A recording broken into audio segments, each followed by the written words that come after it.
Greetings, y'all. It's JR once again out at Sullivan's Island. I'm here at marker 24, station 24, just finishing off flying my newest bird, the DHC de Havilland Beaver. It's a fabulous plane that I fly off the tide pools here at Sullivan's Island. Now, the original plane, made by the de Havilland Corporation, was expressly designed to land on streams and ponds up in Canada, where short takeoff and landings were required. This plane does a very good job of that, given its rather large wingspan. Wingspan on this plane is 58 inches. It is by far the largest RC plane in my inventory, and I'm really enjoying it. Now, the RC version of the de Havilland Beaver is made by FlyZone, and this is hardly a stock plane. I've significantly modified this plane for these flying conditions out here on Sullivan's Island, where it can get quite windy. First of all, I've added a more powerful outrunner, a 15-size motor.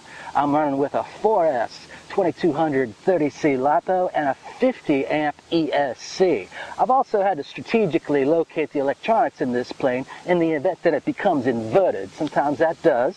When I'm landing or taking off, something will happen to that old pilot and I'll cause the plane to flip over in the water. But the nice thing is where I've placed all these electronics, I can just merely walk out there into the tide pools and retrieve the plane, shake out the water a little bit, and she's good to go for another flight. Now, occasionally, people will walk up to me and ask me, why in the world would I be flying out here in all this salt air and salt water, which is nothing but trouble for these RC planes?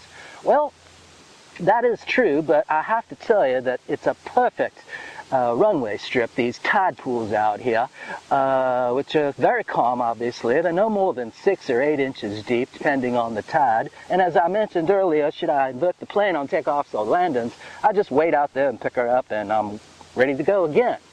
Of course, the other real attractive reason for flying out here at Sullivan's is the wide open space. It's just a tremendous amount of open space. This bird flies fairly fast, and she will get away from you if you're not keeping your eye on her. So it's nice to have a lot of open space here, and it's fun to entertain the little kids and the families that are walking on the beach and are impressed with this RC plane.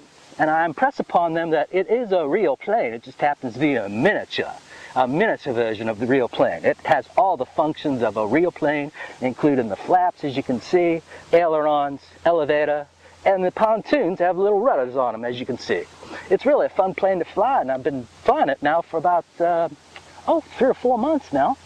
3 or 4 months, and I'm really enjoying it. My next plane that I'm working on right now in this shop is a Lockheed P-38 Lightning. That'll be my first twin-engine counter-rotating prop plane. That is a fabulous plane that I'm looking forward to showing you in the very near future. Until then, I want to wish you a pleasant day and look forward to visiting with you in the future.